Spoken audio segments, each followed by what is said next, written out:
Olá, sejam bem-vindos e bem-vindas ao canal Vara História. Hoje temos a honra de entrevistar Walter Ripoldi, professor colaborador do Programa de Pós-Graduação em História da Universidade Federal do Rio Grande do Sul. Ele pesquisa temas relacionados à história da tecnologia, à história intelectual, à história do mundo afroasiático e à formação de pesquisadores e professores. O professor Walter Ripoldi está no FMG como convidado do 13º Encontro de Pesquisa em História, o EFIS, intitulado Narrar o Tempo do Fim, História e Historiografia de Rupturas, Escatologias e Fins do Mundo. Em meio à sua produção acadêmica, destacamos os livros Fanon e a Revolução Argelina, Como a Luta Anticolonial Africana forjou a voz dos condenados da terra, publicado pela Autonomia Literária em 2025, e Colonialismo Digital, por uma crítica hacker-fanoniana, publicado em coautoria com Davidson Mendes Faustino pela Boitempo em 2023. No EFIS, o professor Walter Ripoldi participou da mesa temática Antes que a Terra Acabe, Tecnologias, Autoritarismo e Crise Climática no Tempo Presente, que será o tema da nossa conversa. Professor, muitíssimo obrigado por ter aceitado o nosso convite. Eu que agradeço o convite, estou muito feliz de estar aqui com vocês para falar de um tema tão importante e fundamental hoje, que é a questão da tecnopolítica, dos desdobramentos tecnológicos em termos de poder, de monopólio, de big techs e como isso impacta a soberania digital brasileira.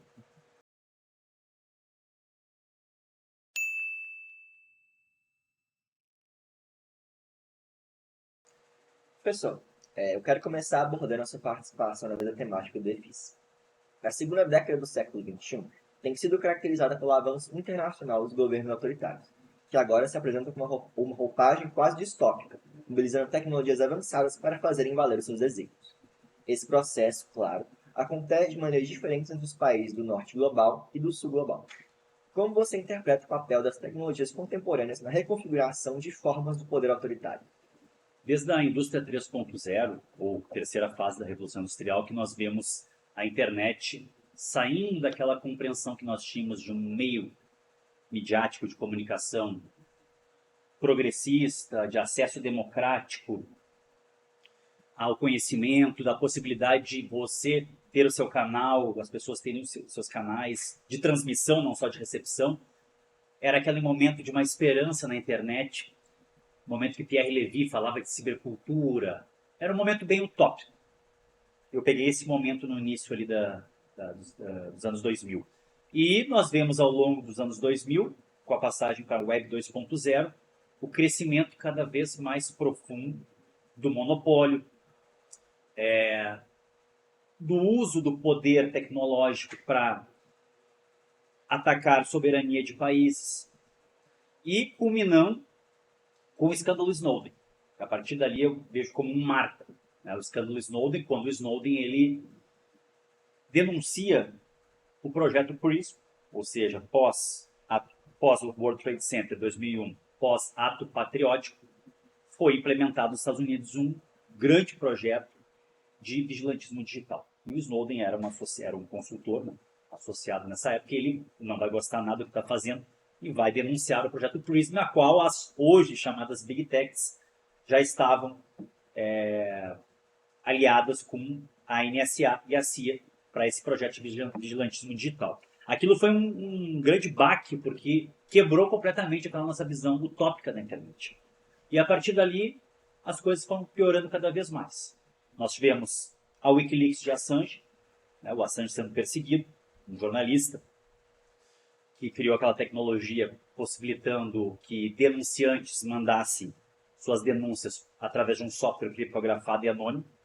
A partir dali nós vimos, né, e acompanhamos uma série de denúncias de crimes de guerra. Nós vimos a verdadeira face do Estado, dos governos, principalmente dos Estados Unidos. Tivemos também o escândalo Cablegate, onde foi possível, através de vazamentos e denúncias na Wikileaks, conhecer como é que opera o poder realmente, sem máscaras. Os e-mails das embaixadas dos Estados Unidos, etc., os consulados.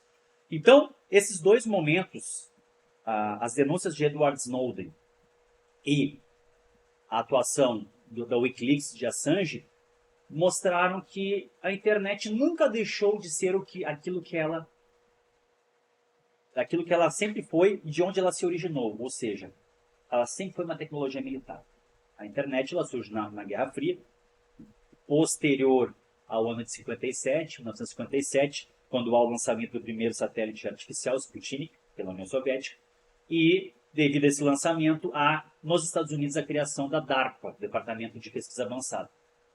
A RAND Corporation, think tank do Complexo Industrial Militar Acadêmico estadunidense, vai criar uma rede que pode resistir em caso de ataque nuclear, uma rede descentralizada, que não tem um servidor central. Junto com a ARPANET e outras redes, vai se formar a internet. Então, desde o início a internet teve esse caráter militar. A própria digitalização, até cito aqui uma tese que eu estive na banca há poucos dias, na filosofia no caso, a tese do Cian Barbosa, que ele vai analisar exatamente o processo de digitalização e informatização e vai comparar isso com o Projeto Manhattan. Só foi possível a informatização e a digitalização devido ao Projeto Manhattan. Então, bomba nuclear, fim dos tempos, Endzeit, né, da Gunther Anders lá, e essa questão da informática estão muito ligadas. Cibernética, criptografia, a própria figura do Norbert Wiener, a figura do Alan Turing estavam envolvidos na Segunda Guerra. Então, nesse pós-guerra, nós temos essas tecnologias que depois vão ser chamadas, né, ligadas à terceira fase da Revolução Industrial, como fundamentos do que a gente vai chamar futuramente de internet. Bom, as Big Techs, ou as grandes corporações do Vale do Silício, tem um livro do Assange que eu indico para vocês, é importante, que é o livro Quando o Google Encontrou o Wikileaks. Dois CEOs da Google na época, Jared Cohen e o Eric Schmidt, eles vão à casa do Assange, o Assange não estava preso ainda, eles vão à casa do Assange para fazer uma gravação para saber como é que funciona o Wikileaks. Só que o Assange, muito esperto, grava a entrevista, porque ele sabia que ia ser cortado. Nesse livro, o Assange não só fala sobre a Google e diz o seguinte: se você usa serviços Google, se você tem um smartphone no seu bolso, você tem uma arma de guerra dos Estados Unidos no seu bolso, um tanque.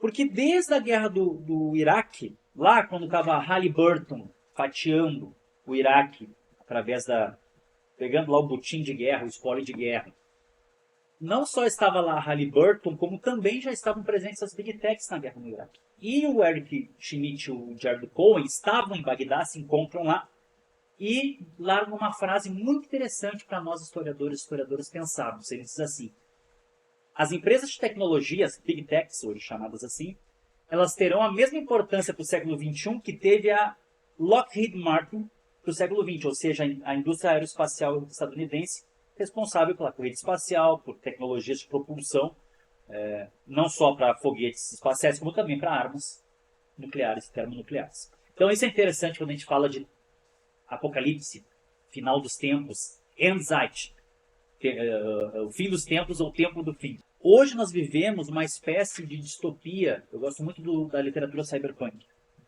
William Gibson, Neuromancer, ali, eu nasci nos anos 80, então eu peguei toda aquela distopia, né, filmes, Exterminador do Futuro, Yas Tomando Consciência, Robocop, o policial morre no trabalho e é ressuscitado para trabalhar no outro dia. Então nós temos assim, anos 80, Reagan, Thatcher, neoliberalismo, todo um retrocesso das revoluções anticoloniais na África, né? Ali temos ali os anos 80, a chamada década perdida, e a década da distopia, né? E nessa distopia cyberpunk, nós temos o lema cyberpunk do seguinte: low life high tech, ou seja, o cenário cyberpunk, nas obras do Gibson principalmente, é um cenário distópico onde a mais alta tecnologia convive com a mais baixa condição de vida. É o que a gente está vivendo hoje. Quando o terraplanista vai lá, né, e manda uma mensagem dizendo que a Terra é plana, que é um complô, é uma conspiração, dizer que a Terra é redonda, ele manda do seu celular para uma antena, essa antena manda para um satélite, o satélite orbita a Terra, e essa mensagem é levada para o outro terraplanista, para o fórum terraplanista. Quer dizer, ele está criando desinformação, criando conspiração com a mais alta tecnologia. E aí reside a questão do que eles estão chamando hoje de tecnofascismo. Eu prefiro chamar de colonialismo digital. Então, meus estudos têm como base, meus e do professor Davidson Faustino, a obra do François Fanon. E por que nós chamamos de colonialismo digital? É um conceito do Michael Kelwitz, lá da África do Sul, porque para o Fanon, colonialismo, capitalismo e racismo são indissociáveis. E para nós existe sim esse fenômeno que nós chamamos de colonialismo digital. Não fomos nós que cunhamos o termo, mas adotamos ele.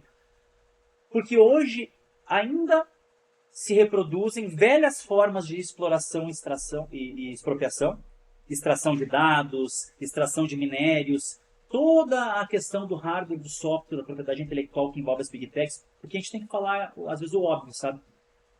Não há software sem hardware. É uma espécie de ideologia de que a nuvem é imaterial, a tecnologia é imaterial. Não. Existe uma materialidade, é importante compreendê-la. Essa materialidade ela envolve mineração de columbita, tantalita ou coltão, liga fundamental para a terceira e quarta fase da Revolução Industrial. O cobalto, columbita e tantalita é retirado do Congo, na região do Lago Kivu, fronteira com Ruanda.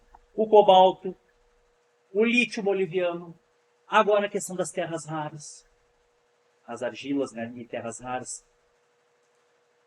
Nós temos também não só a reprodução de velhas formas de exploração do trabalho, né, trabalho análogo à escravidão, exploração de trabalho infantil nessas minas, nessas zonas terrivelmente violentas, e também temos a tentativa sempre de desestabilizar governos para ter acesso a esses minérios. Então, a tecnologia não é tão etérea assim. Na verdade, a nuvem é um data center de hardware.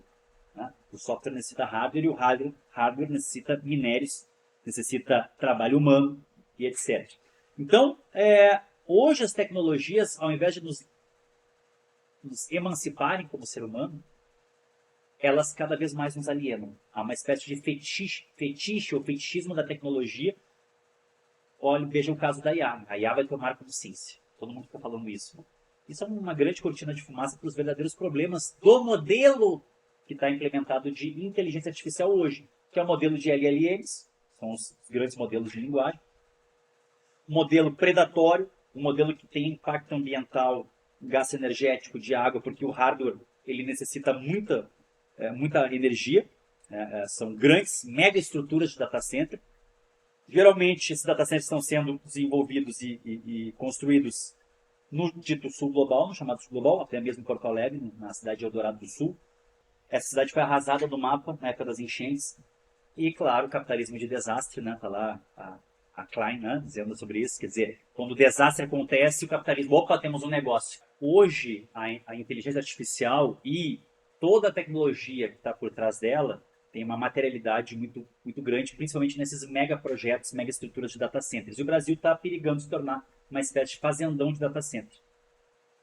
Quer dizer, hoje o Brasil está recebendo uma série de empresas para erguer mega estruturas de data center nesse modelo predatório de IA.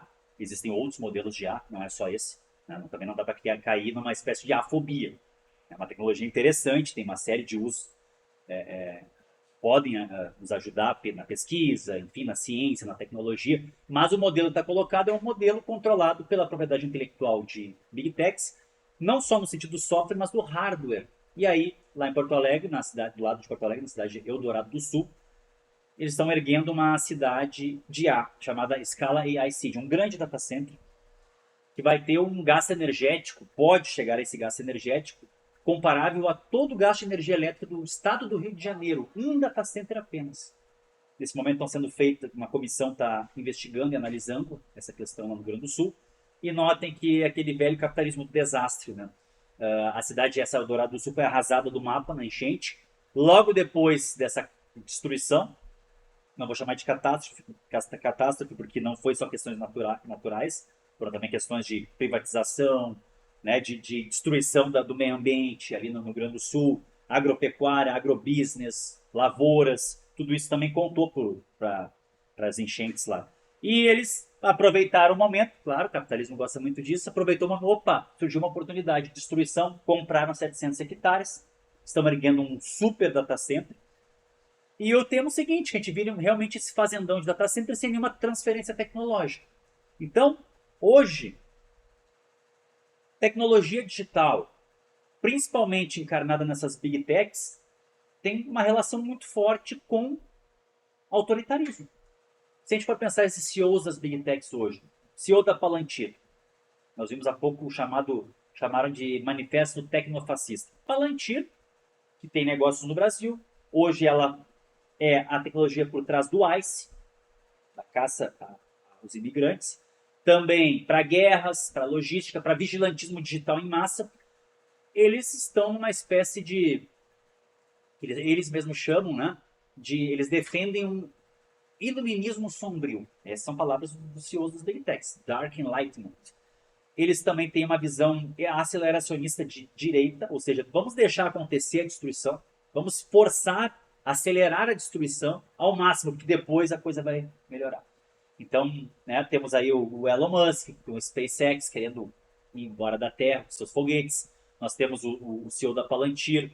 E a Google, como eu falei no início aqui, totalmente envolvida com guerra. Então, autoritarismo, guerra e destruição das democracias, que já são capengas contraditórias, estão muito conectados hoje. Projeto Nimbus, exemplo. O projeto Nimbus é um projeto do governo israelense, que é aplicado em Gaza, e quem sustenta o projeto Nimbus? Google.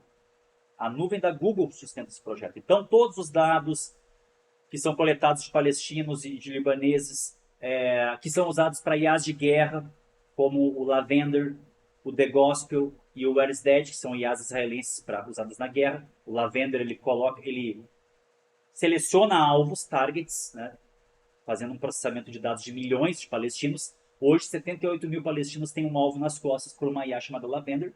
The Gospel é uma IA para destruir prédios, e a mais nefasta IA de guerra que eu conheço, inclusive com um nome muito cínico, chama Where is Daddy? Ou seja, o alvo, o target, que foi colocado pela IA Lavender, com a Where is Dead, o exército israelense é avisado quando o alvo está com a sua família em casa, para mandar com um drone raro, drone israelense, né, da IAI, que é a indústria aeroespacial israelense, para matar junto à família do suposto militante, insurgente, enfim, terrorista. Então, hoje, as Big Techs são a vanguarda do imperialismo, do neocolonialismo, ou como nós chamamos do colonialismo digital.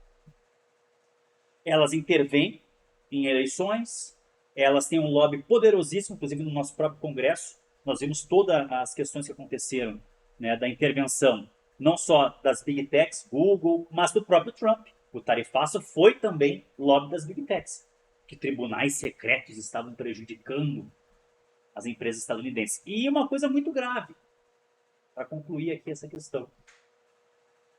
Em 2018, teve um ato, uma lei, que chama Cloud Act, Ato da Nuvem. Essa lei nos Estados Unidos é o seguinte: toda empresa estadunidense fora dos Estados Unidos tem o dever, se acionada pelo governo, de passar todos os dados em suas nuvens, arquivos, enfim. Então, DataSUS roda na Amazon Web Service. A Fiocruz roda numa nuvem Microsoft OneDrive. Judiciário, usando também nuvens de Big Techs. Nosso SERPRO, DataPrev, estão tentando construir uma autonomia em termos de hardware, mas continuam dependentes da Amazon Web Service. Nossas universidades públicas nas mãos da Google, Classroom, Drive, Gmail. Nossa inovação tecnológica, disrupção tecnológica, científica, patentes, tudo nas mãos das Big Techs. E o que eu quero dizer é o seguinte: toda a infraestrutura digital, hoje, civil, ela serve para a guerra. Exemplo, a captura do Maduro, o sequestro do Maduro, o ataque e assassinato do Ayatollah Khamenei, foram usadas câmeras de trânsito. Foi usada a IA Cloud da Anthropic para emular e simular cenário de guerra. Então, o que eu estou dizendo é o seguinte: nossos smartwatches, smart anéis, smart geladeiras, internet das coisas, Waze, geolocalização, redes sociais, tudo isso serve para alimentar IAs de guerra. Não há mais uma divisão entre o que é civil e o que é militar, o que é público e o que é privado. Esses são os tempos que nós estamos vivendo. Continuando, quero agora conectar sua comunicação com sua atuação como pesquisador. Durante seu doutorado, você estudou Frantz Fanon, pensador argelino conhecido por sua teoria radicalmente anticolonial. De que formas podemos dialogar com o pensamento fanoniano para entender essa realidade de crise política na contemporaneidade? E quais são os limites desse repertório diante dos desafios atuais?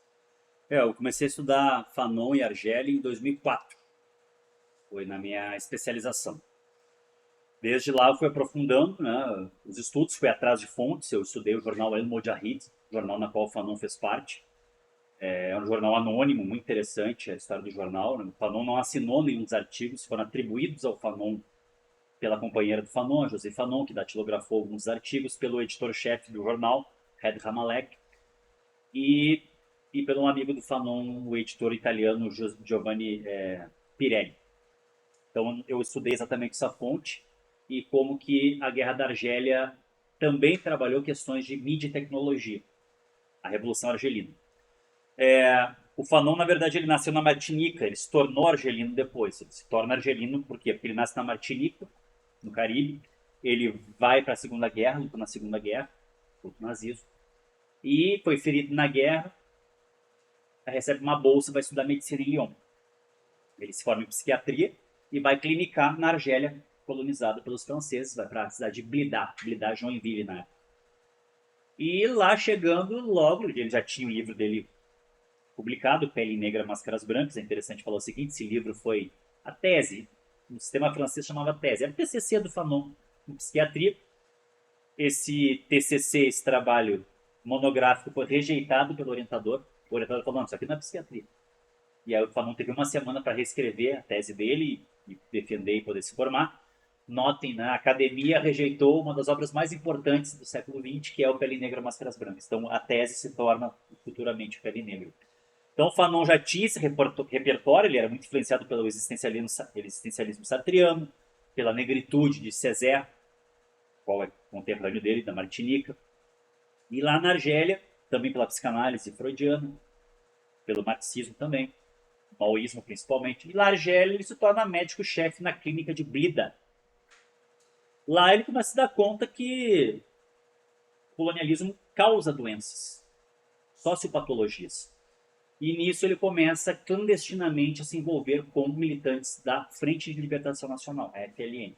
Primeiro começa desviando remédios para cirurgias por ferimento a bala, trata torturadores e torturados, porque na Argélia a França implementou em massa a tortura científica. Então o Fanon tratava torturados, torturadores. Logo ele torna insustentável essa clandestinidade na qual ele atuava, com o trabalho dele, que era contratado pelo próprio Estado francês. Então o Fanon ele vai romper, vai mandar uma famosa carta ao ministro residente, 56, e ele rompe com o Estado francês e se torna um militante, abertamente militante da Frente de Libertação Nacional. Ele vai da Argélia, ele vai para Tunis, Tunísia já era livre, e lá ele se torna embaixador itinerante do governo provisório da Argélia. Ele vai para Acre, conhece o presidente Nkrumah, ele vai para o Cairo, ele vai para Lisboa, contata militantes da MPLA, ele vai circular muito. Ele vai escrever mais uma obra em 59 chamada, que foi publicada felizmente no Brasil ano passado, a última obra que faltava do Fanon, chama O Ano Quinto, o Ano 5 da Revolução Argelina, na qual, aí que nos interessa aqui, ele aborda o fenômeno, ele não chega a utilizar essa palavra, mas da descolonização tecnológica e da mídia. Hoje o termo descolonização ele perdeu um pouco, né, essa força que tinha na época do Fanon, porque ali era uma luta anticolonial, não era descolonização no sentido discursivo, que hoje está muito, né, em voga. Então descolonização do Fanon tinha esse caráter de uma luta anticolonial violenta, ou contra a contra-violência do colonizado contra o colonizador. E aí, um dos artigos do Fanon é sobre a radiodifusão. O povo argelino não era alfabetizado. 78% da população argelina não era alfabetizada. E o rádio se torna a grande arma de comunicação da revolução. Só que quando o rádio chega na Argélia, e esse texto ele se debruça sobre isso, esse fenômeno, é uma tecnologia europeia, francesa, os programas são em francês, a estrutura dos programas não agrada o público muçulmano, né, que é um outro tipo de compreensão do que é a família, do que é, enfim, né, todas as questões ali do Islã e do norte da África, do Maghreb. E aí eles vão expropriar, vão levar alguns emissores dos franceses e começa um verdadeiro processo de engenharia reversa. Eles começam a descobrir como é que funciona, isso na própria guerrilha, lá na Revolução. E aí eles criam um canal, criam uma rádio, né, clandestina, chamada Aqui a Voz da Argélia Combatente. Então esse processo é muito interessante, porque mostra que mesmo aquelas tecnologias que chegam como algo opressor, elas podem, se tiver uma organização, uma luta, podem ser ressignificadas, relaboradas, superadas seu caráter opressor e tornadas algo emancipador. É um fenômeno que o Fanon ele vai se debruçar nessa obra. Então, nos chamou muita atenção essa questão tecnológica do Fanon. O Fanon é um pensador da tecnologia. O Fanon ele analisa a guerra eletrônica nos anos 50. Ele tem esse artigo dele, ele fala que os franceses já faziam jamming, que é uma técnica de empastelar eletronicamente a transmissão da rádio. Então os argelinos mandavam, né, as ondas, guerra de ondas já nos anos 50. E aí os argelinos mandavam as ondas da rádio, o povo argelino se conectava com a revolução via rádio, porque o jornal alemão de Arrit era lido muito mais por intelectuais externos à Argélia, para sensibilizar jornalistas, intelectuais, né, da Europa, dos Estados Unidos, enfim. E a rádio ela se torna, então, um grande veículo da revolução. É muito bonito esse texto do Fanon, porque ele mostra que o Fanon também é um pensador da tecnologia. Foi daí que eu conheci o Davidson Faustino, nos estudos fanonianos. E nesse momento a gente se dá conta que o Fanon tem algo a dizer para o século XXI. Claro que a gente não, como você falou, né, na questão, não tem como comparar a radiodifusão com as plataformas, as redes digitais, etc. Mas ainda há essa esperança de um caráter emancipador da tecnologia, porque nós não somos tecnofóbicos. Respeitamos os neoluditas, respeitamos, né, o movimento ludita lá do início do capitalismo, mas não é a nossa jogada. A nossa jogada é fanoniana mesmo, quer dizer, nós precisamos nos apropriar da tecnologia para transformá-la em algo emancipador, algo libertador. E isso os movimentos sociais têm feito. Por exemplo, o Núcleo de Tecnologia do MTST, Movimento dos Trabalhadores Sem Teto, eles criaram um núcleo, um espaço hacker popular. E ali há todo um processo muito interessante de apropriação, ressignificação da tecnologia, das IAs, dos drones, da impressão 3D, pelo movimento social. Então, foi aí que se conectou os estudos fanonianos da minha vida com a questão tecnológica. Eu já vinha com os dois em paralelo. O meu estudo sobre Fanon, sobre Argélia, culminou com o meu doutorado, com a tese que virou o livro esse, o Fanon e a Revolução Argelina. E só que chegou um momento que eu também participava, já desde os anos de 2010, do movimento hacketivista. E eu comecei a me dar conta que o Fanon poderia ser algo interessante para os hackers e as hackers lerem Fanon, entenderem, pô, existe um processo revolucionário de luta, onde a tecnologia e a mídia apareceram como uma arma dessa luta. E eu pensei, pô, talvez há uma possibilidade de diálogo com isso. E aí um dia o professor Davidson Faustino, meu amigo, meu parceiro intelectual, ele manda um artigo para mim, foi assim que nasceu o nosso livro, na era da pandemia. Ele manda um artigo sobre racismo algorítmico, racialização codificada, reconhecimento facial, vieses de IAs, são questões hoje muito importantes. E aí ele manda um artigo e diz, Walter, tu que é metido a hacker, ele falou bem assim, tu que é metido a hacker, vai lá e dá uma olhada aí, por favor, no meu artigo, vê se eu não falei nenhuma bobagem. E aí nós na pandemia, trancado no quarto, aquela coisa toda em casa. E aí eu em Porto Alegre, ele em São Paulo, e aí eu leio o artigo, caraca, pô, tá ótimo o teu artigo, tá muito bom. E eu disse para ele, eu tenho um artigo ainda sendo desenvolvido sobre ciberguerra, a história da ciberguerra, que eu me dedico muito a isso. Guerra eletrônica e ciberguerra. E eu disse, cara, de repente a gente podia um dia juntar esses artigos e fazer uma coletânea, um livro. Não, é pra já. Eu nem vou mandar esse artigo, disse, vamos fazer. Me manda o teu rascunho que eu vou dar uma olhada. Eu mandei. E aí a gente resolveu, vamos fazer um livro. Não, vamos fazer um artigo. E aí começamos a escrever outro artigo. Acho que o livro a gente não tem perna, né? Escrevemos o artigo 20 páginas, quando veio o artigo tinha 30, 40. Quando veio o artigo tinha 150 páginas. Eu falei, cara, acho que já não é mais um artigo, é um livro. Né? Na época a gente conseguiu com uma editora menor, publicamos o livro foi lançado aqui, o Colonialismo Digital, por uma crítica hacker fanoniana. E essa era a esperança, que os hackers lessem Fanon e que os fanonianos se dessem conta de que o Fanon é um pensador da tecnologia e que também estudasse o pensamento hacketivista. Assange, né? A professora K. Menezes, lá da UFBA, que é uma hacker, professora da pedagogia, da educação lá, que é uma hacker do Raul Hacker Club, em Salvador. A gente começou a se aproximar com os hackers, com os movimentos sociais. Descobrimos a Casa Tainã e a Rede Mocambos, que tem conexões com territórios quilombolas. Eles têm uma rede intranet chamada Baobáxia.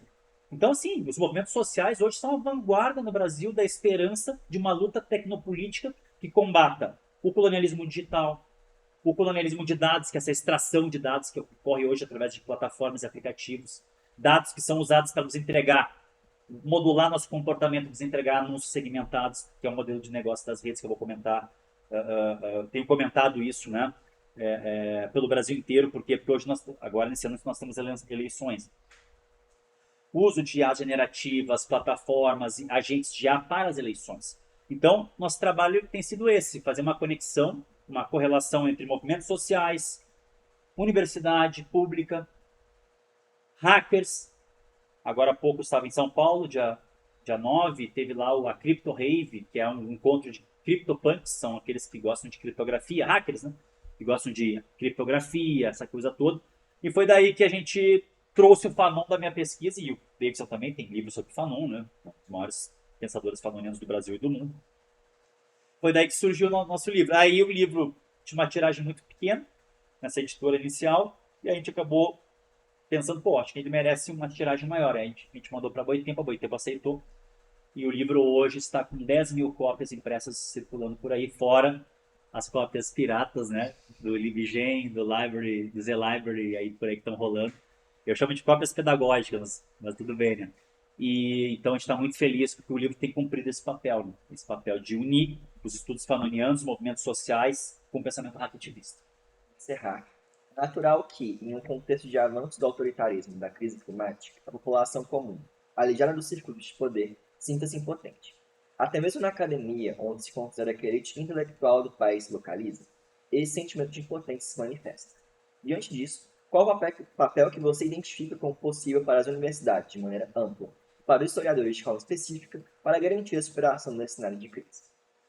Historiadora hoje tem um dos papéis mais importantes nessa sociedade da desinformação, não da informação, da desinformação.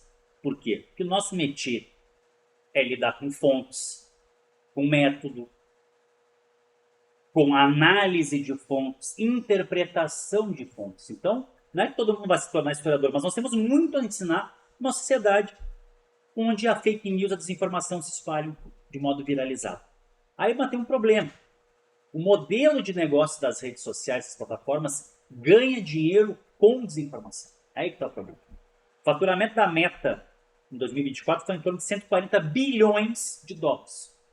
97% desse faturamento foi de publicidade. 10% desse faturamento, a Meta mesmo assumiu que eles falaram, são anúncios dúbios. A gente sabe, é desinformação. O quê? Negacionismo climático, negacionismo científico, masculinismo red pill, misoginia, golpes, tigrinho, golpes de pirâmide de Pix, teorias da conspiração, todo tipo de chorume internet é colocado como anúncio e você denuncia e nada acontece. Então, eles, em torno de 14 bilhões de dólares, eles faturaram com fake news, com desinformação. A gente entende o lobby deles. A gente entende a aproximação deles com o Trump. Porque é a melhor ideologia para eles. O Steve Bannon, o Steve Bannon foi a vanguarda lá daquele tipo de marketing digital, na primeira campanha Trump, junto com a Cambridge Analytica. Eles foram lá, rasparam os dados do Facebook inteiro, dos Estados Unidos, dos cidadãos estadunidenses, e criaram aquela entrega segmentada que a gente está acostumado a ver nas nossas stories, nas nossas plataformas e streamings. Aquela entrega segmentada foi feita para a política. Então, hoje, mais que uma questão ética, a questão ela precisa de regulamentação, tá? A universidade tem que lutar por uma regulamentação imediata, para que toda vez que se tenta fazer uma regulamentação, exemplo, PL 2630, as Big Techs chiam, as Big Techs fazem seu lobby, vão lá e tentam derrubar.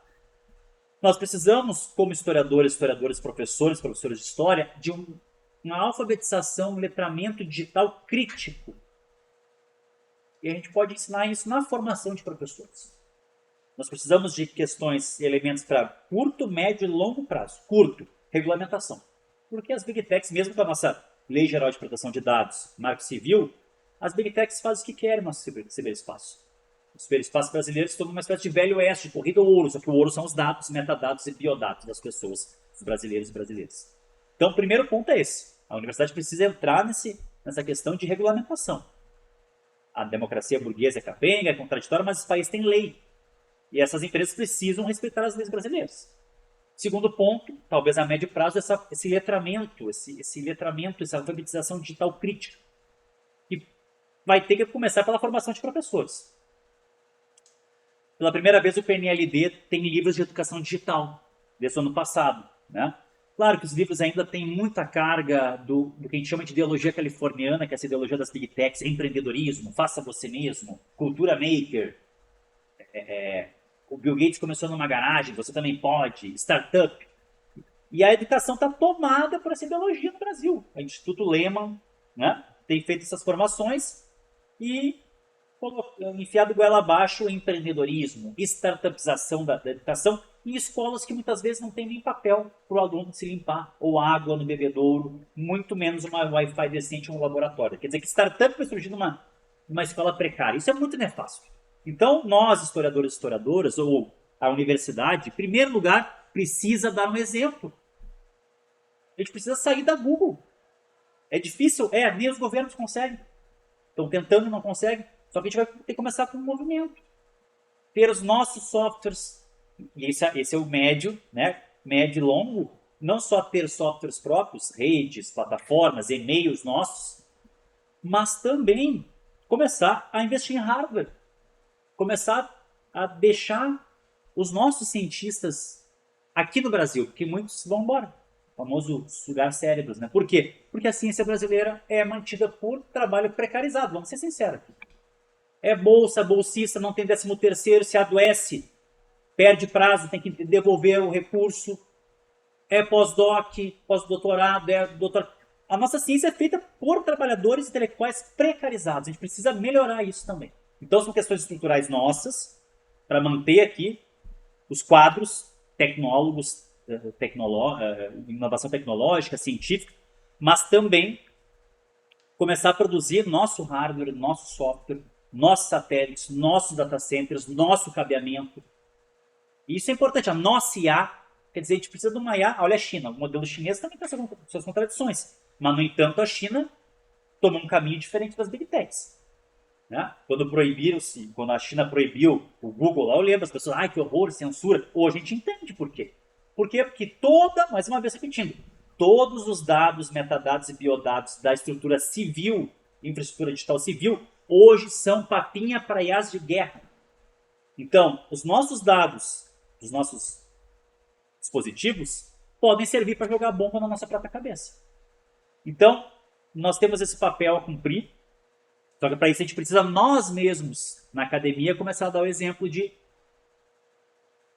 sair da Google. Instituto Federal, Rede Federal de IFES, toda está na Google. Eu fiquei 6 anos sem usar nenhum tipo de software proprietário. Eu estava bem mais radical naquela época. Né? E quando eu fui professor no Instituto Federal, fui substituto lá em 2019, 2020, cheguei lá, falaram, professor, tem que abrir tua conta, servidor. Quando eu vou abrir a conta, Google, Gmail, eu falei, que isso? Servidor do Instituto Federal do Rio Grande do Sul. É Gmail, sim. Naquele momento caiu a ficha. Falei, a gente está ferrado. Então a gente precisa começar a deixar de lado o discurso da facilidade. Mas é mais fácil, só assina ali. Agora, qual o preço de usar esses softwares das Big Techs? Então, letramento digital crítico na formação de professores e pesquisadores, regulamentação, valorização de tecnólogos, de trabalhadores intelectuais, de cientistas, de professores e pesquisadores, mas também, principalmente, apostar na nossa soberania digital. Essa é a palavra-chave. Soberania digital custa muito caro e não em nenhuma facilidade vai pagar o preço de eles usarem toda a nossa infraestrutura de dados para nos atacar, nos invadir. Bom, já tivemos problemas de espionagem industrial, o próprio Snowden denunciou isso na época da Dilma. Então, assim, não tem mais como o DataSUS ficar nas mãos da Amazon Web Service, que inclusive foi bombardeada lá pelo Irã. Por que o Irã mandou bomba no data center da AWS? Porque esses data centers hoje servem de arma de guerra. Então é isso que nós temos aí pela frente. Não é um trabalho fácil, mas a gente precisa começar. Curto, médio e longo prazo. Professor, mais uma vez, em nome de toda a equipe da Vara História, eu agradeço pela gentileza e pela disponibilidade de conversar conosco. Muito obrigado, eu agradeço o convite. Convidamos todas e todos a explorarem nosso canal e conhecerem outras entrevistas realizadas por Vara História.